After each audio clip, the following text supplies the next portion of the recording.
Chapter 2, Families. Kino Amark. Sweat coursed down my back as I focused. This time, I was seated. Somehow, my mind seemed more attuned to concentrating this way. Maybe the absence of physical pain made it easier for me to focus. I could still remember my meeting with the seer, Micromania. It was rather weird. She kept smiling at me as though she was expecting that I would do something significant. I did tell her that I hadn't mastered my power yet. And so, she should stop rooting for me because I was no match for the Emperor. I sighed loudly. But enough of that. Focus, Kino. There was something I must be able to do, maybe right in the way Mother did. I never told Grandpa about it, but I believed that I was able to copy that from my mother. But now, I did not know if I would be able to manifest it after I mastered shuffling. I opened my eyes and looked down. Sweat droplets fell onto my lap straight from my forehead. I wrote down on the sand, Pyper, Mayo, and I would be together again soon. I waited, but nothing happened. No words were burning this time, just the sorry scrawl that lay on the sand. Frustrated, I used my palm to erase the words. When Mother and I were running away from the general, I had no inkling about what happened to the rest of our group. Pyper could have easily made herself invisible and followed me, but why didn't she? Could a stray arrow have gone through her invisible body? What if she died in Sinista? My body shivered at the thought. It never occurred to me that my friends could have died there. Perhaps I took it for granted that we always escaped the Emperor's men with just minor bruises and wounds. I pushed aside the thought that Pyper could have been harmed. I had to make myself believe that she was well and that she would try to find me. That was what she would do. She has always been brave, even in instances when I cowered. She found me before when I was captured, and she will find me again. She made good on her promise to help me present to the Emperor even if she was feverish. Somehow, she still managed to be there for me during the Akene Wine Festival. It assured me that she will find a way to reach me. At that thought, hope swelled inside my chest. We will find each other. If she is in danger, then this time, I will be the one to rescue her. My thoughts flitted to Mayo. He was the one who warned us of the approaching soldiers, which meant that he was the one closest to the enemies. It also meant that he could have been the first one caught. I felt my elation melting away. This could only mean that Mayo was in grave danger. And knowing how freely he spoke his mind all the time. Arg! He could have taunted the guards around him. Chances were, everyone around him would have wanted to smack him in the head. He might be the one who needs to be rescued first. Perhaps, it was my mother who needed my help the least. I wondered how Calo was. I needed to know that she was all right too. It was my debt to Arden. I must make sure that she, too, is all right. Now about Goemi. I wasn't so sure about it. I still burn with anger every time I think about her. She does not deserve any rescuing from me. I stood up in a rush, a thought haunting me. I must find Pyper and Mayo. I was the one who got them involved in all of this. How could I live with myself, not knowing where and how they were? After all they have done for me, I must do the same. But Grandpa was here, and he insisted on finishing with my training first. What if, after my training, there are no more friends for me to rescue? I had to convince Grandpa that we must already leave Akea Islands. Maybe there was no need to convince him. A thought raced in my head. My heart started to pound wildly. I stood up and brushed the sweat that never stopped trickling down my face. My hands were already clammy in anticipation when I reached the cottage. True enough, Grandpa was seated at the head of the dining table. "Are you done with your training?" he asked without looking up. I was halfway through it. Do it, I thought to myself. Grandpa sipped his tea before he glanced at me. If you were halfway through it only, I suggest. I had to do it fast before he made me return to training. You and I will leave the Akea Islands, and we will go search for my friends, I said in a rush. His eyes flew wide open in surprise as though I caught him off guard. Then, he started to chuckle. "Come sit with me," he said. I walked slowly towards the table, pulled a chair, and sat. My eyes never left his face. I realized that to leave the Akea Islands and search for my friends, all I had to do was charm my grandpa into going with me. Since he was always near me, shuffling would allow me to copy his power, which would have been an easy feat. "You're wondering if your power worked," Grandpa said. His eyes were crinkling on the edges as he studied me. "Did it?" I asked quietly. Instead of answering me, he poured me tea and handed me some bread. I took a bite even though my mind was not into eating. I wanted to know if my power worked on him and if we would leave the island soon enough. We had to. "Do you have any idea where your friends could be?" he asked. "Maybe Canela." I wondered if that was true, though. But the more I thought about it, the more it seemed logical that my friends would try to rescue me there. They would probably go to Canela, listen around the inns to find out if I was held there, and if not, they would start searching for me somewhere else. "Canela? Why would they think you would be in Canela when they know that the Emperor wants to kill you?" he inquired. "That's why my friends would go there first. Because once they realize I'm gone, they would think the worst and look for me in Canela. However, they'll likely go somewhere else once they find out that I'm not there. I don't know where they'd go next." I paused, trying to put myself in their shoes and wondering what I would do if I were in their position. After a while, I said, "The ghost town. That would be my next destination, their next destination." I could almost imagine Pyper and Mayo going to Canela on their own, evading the soldiers who were pursuing them, risking their lives to check out the dungeons only to find out I was not there. They would head to Ghost Town next, but they would not find me there because all the while, I have been sitting my ass off relaxing along the shorelines of the Akea Islands. Crat. Perhaps they would go to Wawang village next and look for me among the cottages, and after that, if they still don't find me there, there would be nowhere else to look for. Akea is just too vast to scour if you haven't the faintest clue of where to look first.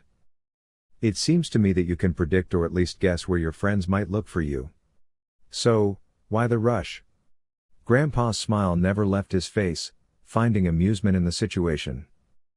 "Because if we don't reach Canela on time, they will go elsewhere, and the gods know where else they will go," I said in exasperation, frustrated that my power didn't work on Grandpa. At this thought, I quickly drank the tea. I immediately spat everything out because it was scalding hot. "You have to learn to control your power," Grandpa said. "That is more important. That, and drink your tea slowly." "I could learn," I said before pausing to cough. "While we search for my friends, I promise I will learn to focus. I will keep practicing every day. I just really need to find them, Grandpa." I sounded desperate. When my throat was no longer itchy from coughing, I ate the last of the bread. I poured some more tea into my cup and sipped slowly, more carefully this time. Grandpa was just watching me. His cup of tea was already empty. When I finished, I stood up and excused myself. "I will go back to my training now," I said. "What time do you reckon you'll finish?" he said.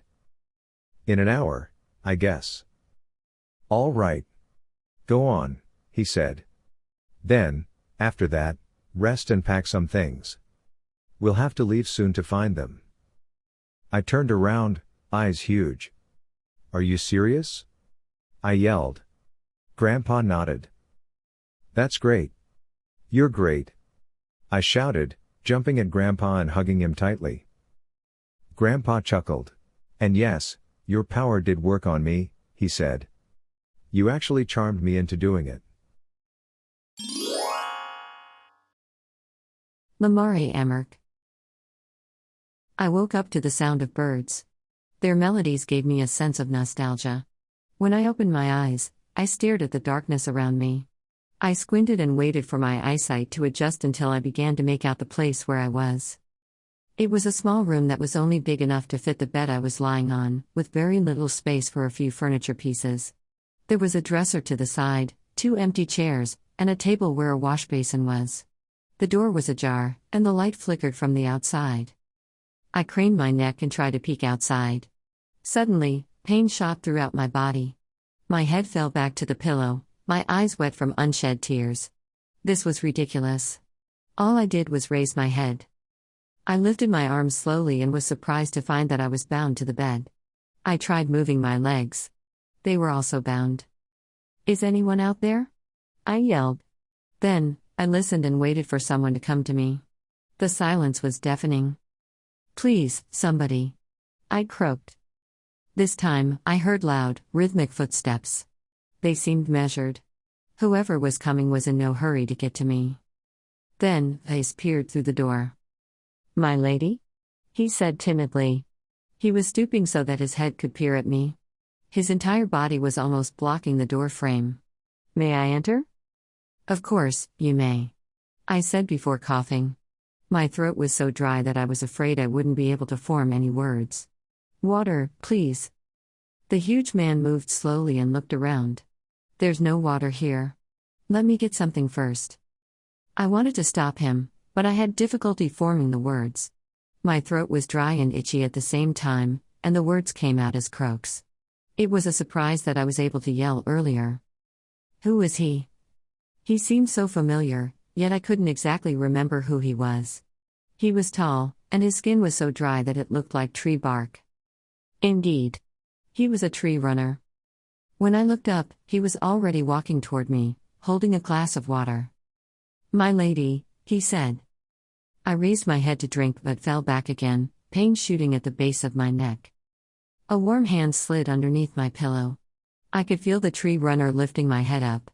Then, the glass touched my lips. I drank greedily. I finished an entire glass of water in just a few gulps. The tree runner looked shocked for a moment. "Water would come rising up your mouth. I will put more pillows at the back of your head to elevate you," he said. He did it so gently, and for that, I was grateful. "Master." "Amenorose, my lady," he said. I raised my eyebrows at him. "We have met before, if my memory serves me correctly." "In Sinista, my lady. I would not be able to forget you. You, who asked me to join you in your travels, the very first Akene to ask a tree runner to go out of Sinista since we were banished there," he said gently. A solemn look passed his eyes. "Where am I, Master Amenorose?" He shook his head. "I don't deserve to be addressed as such. Just call me Amenorose, bearer of the shame." He paused so abruptly that I thought someone else came in and was listening to us, but there was no one. "What was that?" I asked. "Forgive me, my lady. I am Amenorose, and it has been months since we took you here. Your body was bleeding all over from all the arrows that had pierced it. However, I reckon you will heal a lot faster now. We have found a healer who has been helping with your recovery." "I am grateful, Amenorose," I said. "What is this place?" "We are in one of the towns in Karasthea, my lady. It was an arduous journey.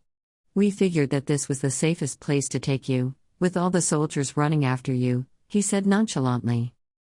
My eyes moistened as I remembered the events that led me to this place. Not so long ago, I was in Sinista with a group of teens. Twins who claimed I was their mother, and another boy who also told me I was his mother. I was confused then because there were events that caused me to lose my memory. But when, for whatever reason it was, I regained my memories, soldiers came out of nowhere and pursued us. "Kino. My son?" I said. "He asked us to care for you. Then, he provided the distraction so we could escape." Amenorose looked down as though he was ashamed. Tears flowed freely down my cheeks. They were not meant to. I thought I was the one who was protecting him when I shielded him from all the arrows.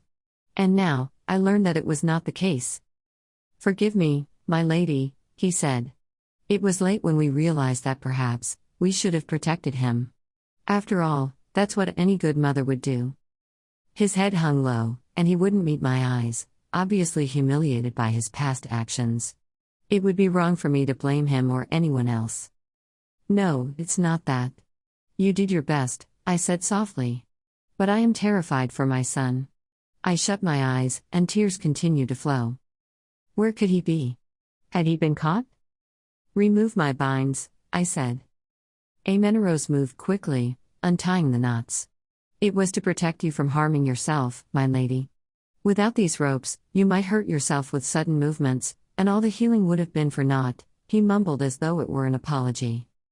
When my right arm was loose, I raised it and grunted as another shot of pain traveled from my palms to my shoulders. I had been in bed so long that any movement now reminded me of how sedentary I had been these past months, but my goal was to know if my power was back. If I had regained my memory, then chances are, my power was no longer blocked by wind. As soon as my right arm was free, I raised it. Grunting in pain, I wrote in the air, I would be healed. I waited, but the words did not remain suspended in the air. They did not burn the way they used to. Ugh! I groaned in frustration. I don't have my power back, I murmured. I wiped away my tears and waited for Emperor to finish his task. When I recovered from shock, I grew desperate to find my son. In the middle of Sinista, while we were pursued, he could turn invisible. That was how we managed to escape for a while. But when we parted, I did not know what had become of him. If Emperor tells me that my son used himself as a distraction, then there was high probability that he could have been captured by General Ion Noto's soldiers. I must search for my son, I said. I met Emperor's stare, but his gaze left mine. We were not supposed to fight, my lady. My kind, the tree runners, must keep out of your battles. I was destined to, he was cut short. I understand your fear and dedication to your clan, but hear me out, my dear brother. Akea is changing. There is a need for us to save it from this emperor. He has taken us all under his control, and we must fight, I started. The emperor is the supreme ruler of the land. I see nothing wrong with that. If not for him, who will bind all the clans as one? Who will protect the land? How is peace to be maintained? Emperor butted in. He was such a gentle creature that it caught me off guard when he spoke out of turn. The peace that you speak of, where is it? It is merely a concept that everyone wants to achieve, a notion only too good that it becomes ideal in everyone's heads and yet is never achieved. Peace begins when there is peace within oneself. With the emperor and his power, how will he ever be able to achieve that? Emperor opened his mouth to speak but immediately closed it again. He shook his head mildly before sighing. I fear we have stayed much too long in Sinista, my lady. For none of these things matter to us anymore. I am certain you know the story of the last great black egg? His eyes searched mine. I have heard about it, but I had always taken its significance to Akea for granted since none of the dragons existed anymore. It is true, my lady. The last great black egg exists, Emperor said. If someone else gets hold of it, the war will continue until lives have been lost. It is a curse that cannot be broken, for the person who uttered the curse had fled from this world long ago to join the ancestors. I do not see the relevance of the great black egg to attaining peace in our land. If you must explain to me, then do so. All I want is very simple, help me search for my son. He is out there being chased by the emperor's men. If he was the supreme ruler you are talking about, pray tell me, why would he waste his time chasing after a boy? My voice broke several times. I was unsure if it was because of the dryness of my throat or if it was the emotion raging inside my chest. But, my lady, Emperor said. I was hoping that you were the one who could give us an answer. Even while the tree runners were isolated in Sinista, we still heard news when some people braved the cursed forest. The news reached us about the emperor's order to have your son killed. However, nobody could give a sufficient answer as to why. And then, before a moon turn ended, Sinista was visited by your group, and it was quite surreal. Suddenly, people were turning up in Sinista, perhaps to hide or to escape, but regardless of the reason, I believe that somehow, all these things have something to do with your son. While I risked myself and a few other tree runners to protect you, as I had promised your son, I believe it is high time everyone understood why the emperor has taken an interest in your son. I stared at Emperor, dumbfounded. How could I even begin to explain who Kino was and what my relationship with Wind was? The emperor feared that my son might be a threat to his rule, I said. It was the simplest explanation I could give, one that did not require me to say more but something I hoped would be enough. Emperor's face looked disconcerted. He continued to stare at me, frowning in utter silence. After a while, he said, a threat to his rule? But how? I am not exactly sure, I began, hoping an excuse would suffice for now. But perhaps there were prophecies he had heard of. I was the emperor's royal scribe, and for that alone, since I stopped reporting to the emperor, he could have my head too. My son could just be collateral damage. Amenerose's face remained deadpan. It seemed like he was not convinced at all. He shook his head slowly. It couldn't be that. I have heard that the man who replaced the former Emperor Northsam was reckless, but death could not be a joke to him, something he would direct on a whim. There must be a reason. He eyed me carefully before continuing. Many moon turns ago, I heard stories that did not seem real, and yet if ever we were living in a world of illusions, they could perhaps be closer to reality. There was an old man who claimed that there was a princess in Kanelan. A princess who was supposed to wear the crown after Emperor Northsam. A princess who was believed to have given birth to someone. However, nobody believed him. He was laughed at and scorned for the stories he told, and in each inn he visited, he was met with furious glances. To make the story short, nobody believed there was a princess and a baby that used to live in Kanelan. I felt my cheek heat up. I had not heard of that story before. How was it that an old man could have known that? Wind made me write that everybody in Akea would have no memory of me. How could a lone man get past what I wrote? Who was he? Amenerose watched me.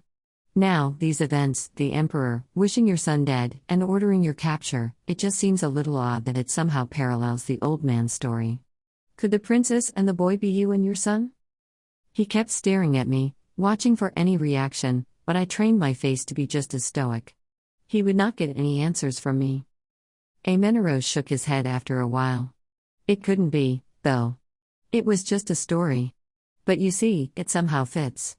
I call you my lady because you act like one, and the gods only know why you do. But it might seem like your version about a prophecy could be more likely. He chuckled. And nobody would think me crazy if that's the story I tell them, eh? I couldn't speak after that. Perhaps it was my father? Northsam? But how? When he went missing for weeks many moon turns ago, I had written for him to return. I watched as the words burned in the air, yet father did not respond to my call. It meant that he could not be summoned wherever he was, which led me to believe that he had returned to the ancestors. Otherwise, he would not have shaken off my writing. And yet, the story that Amenerose just shared, it sounded like something that father might do. I nodded at Amenerose in appreciation. Are you going to help me find my son? I asked again. Amenerose avoided my gaze for the second time. I knew I was asking too much. All right, I finally said. If it pains you to help me. It isn't that, my lady, he said in a rush. I want to help search for him. But as of now, our clan could also be searching for us. If we do not hide, we will be found and, who knows, persecuted by the Emperor. I reserved a chuckle. If you will be persecuted by the Emperor, then all the more that you should go with me. But that would bring you more trouble, he said. A woman like yourself can go unnoticed. But for us, we will stand out. We will bring you more harm than good. I understand, I said. You have been most helpful already. You have saved me. For that, I am indebted to you. Should you require my assistance, let me know. I will find a way to assist you. But for now, I would like to get some rest. Of course, my lady, he said abruptly. I will attend to my brothers, and when it is time for us to go, we will leave you with the healer. Thank you, I said. Now that nothing held back my body, I raised my arms again and winced at the pain. I moved my left leg. It felt as though someone was twisting it at an odd angle. But I knew I had to recover soon. So, with all my might, I pushed myself to sit, dragging my feet to the edge of the bed. And when my feet touched the ground, I grimaced as I pushed myself up to stand. I bit my lip to prevent myself from making any noise. My knees wobbled, and my legs felt like jelly. Before I could even straighten up, my knees gave way, and I fell to the ground in a slump.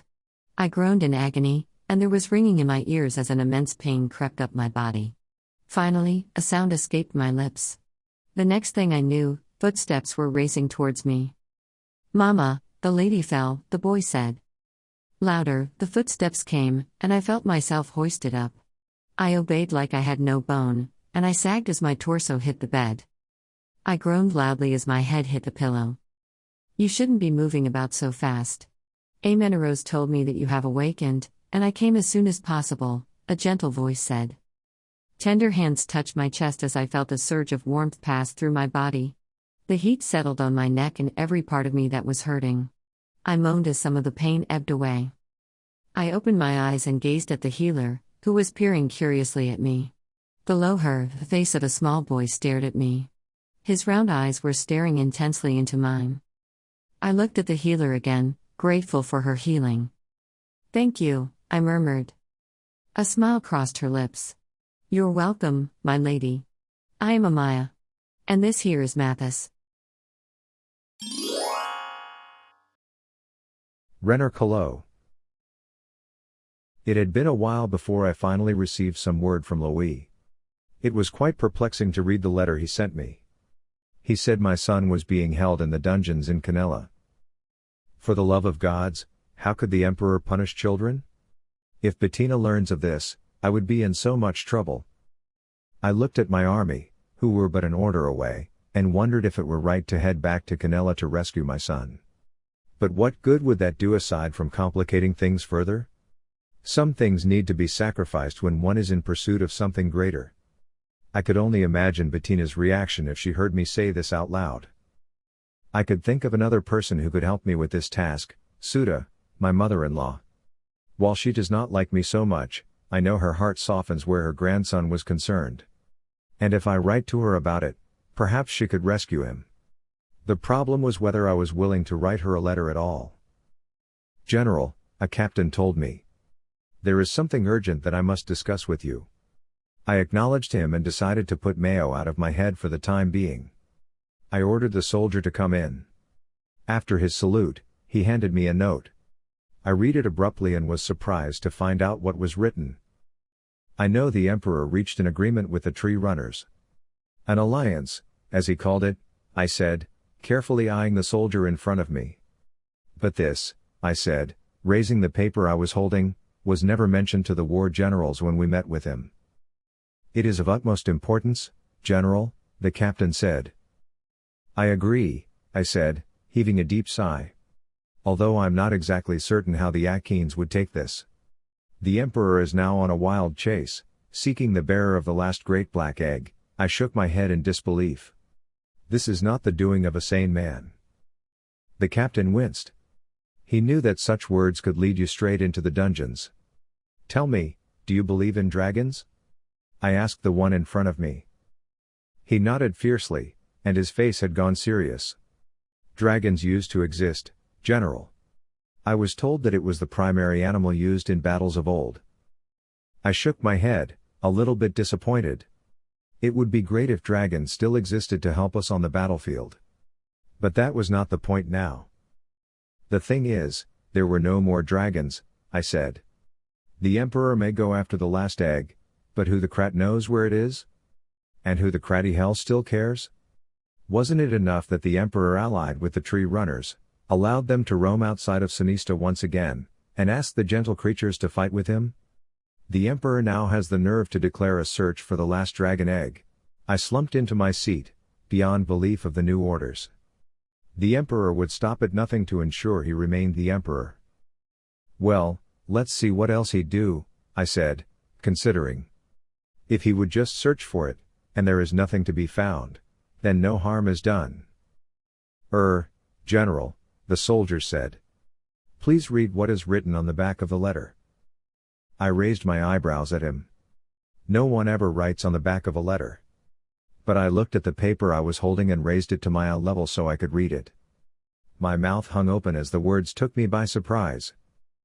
"Bullocknan, a city where the canyons rise, is now under Tree Runner custody." The war general had brought the Tree Runners and secured the place, ensuring that no one would rise against the Kanelan Palace. A town had already been burned down. I glanced at the captain, who was now looking down at his boots.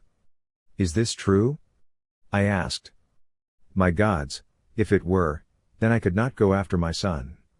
I must leave the rescue mission to Suda, and whether I liked it or not, I must pen my letter to her soonest. God save Akea. Suda. I thought that if I took this journey, it would be an easy one. Before retiring to my hometown, I had the opportunity to roam the world. I thought that now, as I searched for my grandson, the world I used to conquer would be kind to me. I looked down at the map I held and marked off a landmark that was no longer where it used to be. A lot has changed. The next thing I knew, the hubbubs and the other monsters residing in Sinista would come out of their hiding and walk amongst us in Akea again. Demons were fighting citizens. That must not happen again. There was an inn on the opposite side of the road, and I made my way toward it. "Come on, Brew," I hissed. "You are a good dog. I thought you would guard Mayo, but that scoundrel is long gone. Why didn't you trail after him?" The dog wagged its tail, not understanding me at all. I frowned at it, but the dog laid its buttocks flat against the ground and gaped at me, tongue salivating and dangling. Outside the inn, several burly men sat and talked loudly. I smelled the reek of alcohol surrounding them. The day was hot and sweat drenched my back. I planted a foot on one of the chairs and arranged my sandals before sitting down. A barmaid came and brought me some ale. "No ale for me," I said. "Bread and soup." I took out my purse and fished for a coin. "Here." A man with an edgy face watched me, and his eyes rounded upon seeing my purse. He stood up slowly and walked over to where I was. "Are you going to steal from an old lady?" I asked. The man sneered. His eyes narrowed, and he stretched his arm as though to grab my coins. I picked my cane, slapped his hand away, twirled the cane with my right hand, and smacked the man 3 times on his bottom. He yelped and eyed me angrily, but he retreated. "Brew," I said. "Watch out for the likes of him. He's not going to do any good in Akea." Brew only wagged its tail. When the barmaid returned with the soup and slices of bread, I tossed one to Brew, which it ate hurriedly. What could the Kanelan Palace look like now? Would it still have its former glory? The walls shone when the moon's rays fell upon them. How grand it was! I could hardly remember when I last visited the palace because, after retirement, I had always taken to the beauty of the farm. Wawang village suited me just nicely. But my grandson, my only grandson, had to ruin it for me. How could he have thought that a woman so old was still fit to go after him? Oh, he had taken so much from his father's side. Bah! Never from my Bettina. Bettina was always kind and gentle, and mind you, prim. Not a rascal or a scoundrel like Renner. "Remember to give me a signal if you should get a scent of him, all right?" I told Brew. I let the dog tag along because, with my age, I could hardly see so clearly.